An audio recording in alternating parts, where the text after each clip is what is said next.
الشیطان الرجیم بسم اللہ الرحمن الرحیم الحمد للہ رب العالمین والصلاة والسلام علی محمد وعلی آلہ الطیبین الطاہرین واللعنۃ الدائمۃ علی اعدائہم اجمعین اما بعد فقد قال اللہ سبحانہ وتعالی فی کتابہ المجید بسم اللہ الرحمن الرحیم یا ایہا الناس اتقوا ربکم الذی خلقکم من نفس واحدہ وخلق منها زوجها وبث منہما رجالا کثیرا ونساء۔ محترم سامعین کرام، حضرت آدم علیہ السلام کا قصہ آپ کی خدمت میں بیان ہو رہا ہے مسلسل۔ حضرت آدم علیہ السلام کی توبہ قبول ہو گئی اور حضرت آدم علیہ السلام کو اس دنیا میں بھیج دیا گیا۔ سوال یہ پیدا ہوتا ہے کہ حضرت حوا کے جن کی خلقت کے بارے میں فی الحال قرآن مجید میں صراحت کے ساتھ کچھ نہیں ملتا، ان کی خلقت کس طریقے سے ہوئی؟ جس آیت کو ہم نے سرنامہ کلام کے طور پر پیش کیا اس میں خداوند کریم نے ارشاد فرمایا کہ یا ایھا الناس اتقوا ربکم الذی خلقکم، اے لوگو اپنے پروردگار سے ڈرو کہ جس نے تم کو خلق کیا من نفس واحدہ، ایک ہی نفس سے، وخلق منها زوجها، اور اس ایک نفس سے اس کا جوڑا خلق کیا،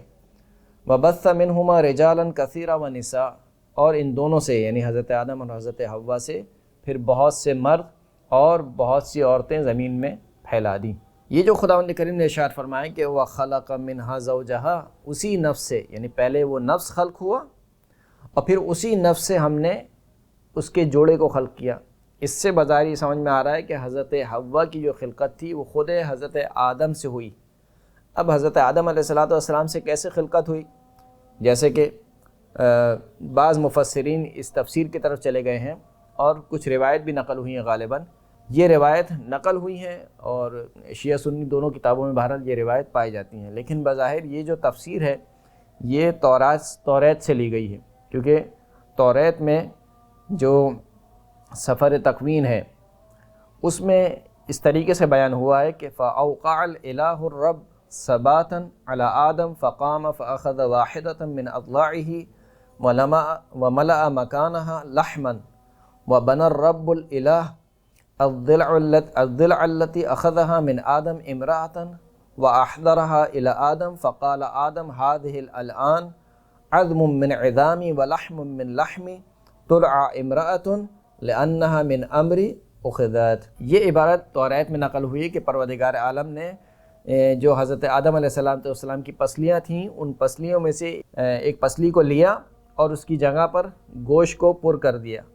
اور پھر خداوند کریم نے اس پسلی سے جو حضرت آدم سے لی گئی تھی اس سے ایک عورت کو خلق کیا، اس عورت کو حضرت آدم علیہ السلام کے سامنے پیش کیا تو حضرت آدم علیہ السلام نے کہا کہ یہ جو ہے میری ہڈیوں میں سے ایک ہڈی یہ ہے اور میرے گوشت میں سے ایک یہ گوشت ہے، اس کو امرأہ کہا جاتا ہے کیونکہ اس کو میرے امر سے لیا گیا ہے۔ تو بظاہر یہ جو تفسیر ہے یہ توریت کی اس عبارت سے لی گئی ہے کہ حضرت آدم علیہ السلام کو، حضرت حوا علیہ السلام کو حضرت آدم کی پسلیوں میں سے ایک پسلی سے لیا گیا،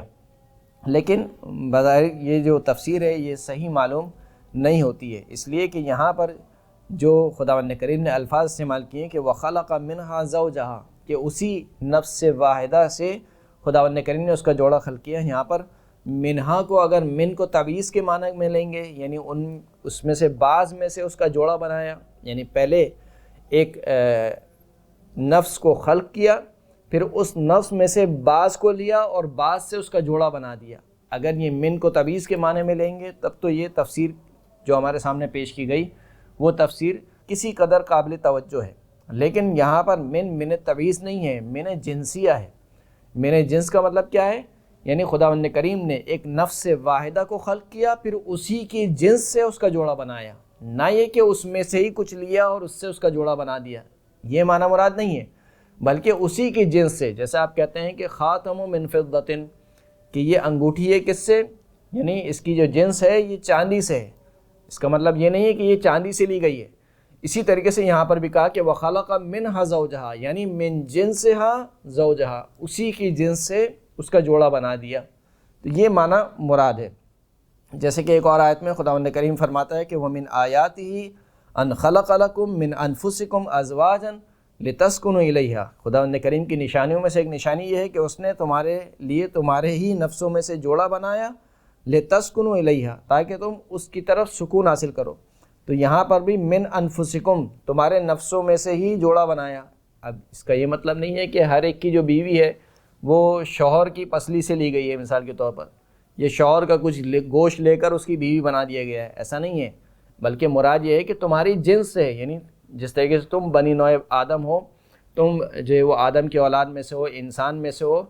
تمہاری جنس سے ہی ہم نے عورت کو بنایا ہے۔ یعنی عورت کوئی خلائی مخلوق نہیں ہے، جس طریقے سے مرد جو ہے وہ حضرت آدم علیہ السلام کے بیٹے ہیں اور حضرت آدم کی نسل سے ہیں، اسی طریقے سے عورت بھی حضرت آدم کی نسل سے ہے، یعنی بنی نوع بشر سے اس کا تعلق ہے، اس کی جنس ایک ہے، مرد اور عورت دونوں کی جنس ایک ہے، نہ یہ کہ ایک جو ہے وہ کسی اور جنس سے ہے اور دوسرا کسی اور جنس سے ہے۔ تو یہاں پر یہ معنی مراد ہے۔ اسی طریقے سے ایک روایت ملتی ہے کہ عامر ابن ابی مقداد کہ اس کے جو والد ہیں یعنی ابی المقداد، وہ کہتے ہیں کہ سألت ابا جعفر، میں نے امام محمد باقر علیہ السلام سے سوال کیا کہ من ای شیء خلق اللہ حوا، خداوند کریم نے حضرت حوا کو کس چیز سے خلق کیا؟ فقال، تو حضرت امام محمد باقر علیہ السلام نے فرمایا کہ ای شیء یقولون ھذا الخلق، کہ یہ جو دوسرے مذاہب والے ہیں وہ کیا کہتے ہیں کہ خداوند کریم نے اس خلق کو کس چیز سے، یعنی حضرت حوا علیہ السلام کو کس سے خلق کیا؟ فقلت، تو ابی المقداد نے جواب دیا کہ یقولون ان اللہ خلقها من ضلع من اضلاع آدم، وہ لوگ تو یہ کہتے ہیں کہ خداوند کریم نے حوا کو حضرت آدم کی پسلیوں میں سے ایک پسلی سے خلق کیا۔ فقال، تو امام نے فرمایا کہ کذبوا، اکان اللہ یعجزہ ان یخلقها من غیر ضلعہ، یہ لوگ جھوٹ بولتے ہیں، کیا خداوند کریم اس بات سے عاجز ہے کہ حضرت حوا کو آدم کی جو پسلی ہے اس کے علاوہ کسی اور چیز سے خلق کر سکے؟ جو حضرت آدم کو جب کچھ نہیں تھے تو مٹی سے حضرت آدم کو خلق کر دیا، تو کیا حضرت حوا کو خلق کرنے کے لیے حضرت آدم کی پسلی کے محتاج ہوگا خداوند کریم؟ فقلت جعلت فداک ابن رسول اللہ من ای شیء خلقها، ابی المقداد کہتے ہیں میں نے کہا کہ میں آپ پر قربان جاؤں اے رسول اللہ کے فرزند، پس کس چیز سے خداوند کریم نے حضرت حوا کو خلق کیا؟ فقال، فرمایا کہ اخبرنی ابی عن آبائہ، مجھے میرے والد نے، انہوں نے اپنے آباء و اجداد سے نقل فرمایا، قال قال رسول اللہ، کہ انہوں نے فرمایا کہ رسول اللہ صلی اللہ علیہ وسلم نے فرمایا کہ ان اللہ تبارک و تعالی قبض قبضۃ من طین خلطها بیمینہ وکلتا یدیہ یمین فخلق منها آدم، خداوند کریم نے ایک مٹی کو اٹھایا اور اس مٹی کو اپنے ہاتھ سے یعنی اپنی قدرت سے اس مٹی کو مخلوط کیا اور پھر اس سے حضرت آدم کو خلق کیا۔ وفضلت فضلۃ من الطین، اور اس مٹی میں سے جب حضرت آدم کو خلق کر چکا تو کچھ مٹی بچ گئی، جو مٹی بچ گئی فخلق منها حوا، اس بچی ہوئی مٹی سے خداوند کریم نے حضرت حوا کو خلق کیا۔ تو اس طریقے سے حضرت حوا کی خلقت ہوئی اور یہ دونوں کے دونوں زمین پر اتر آئے۔ وآخر الدعوانا ان الحمد للہ رب العالمین۔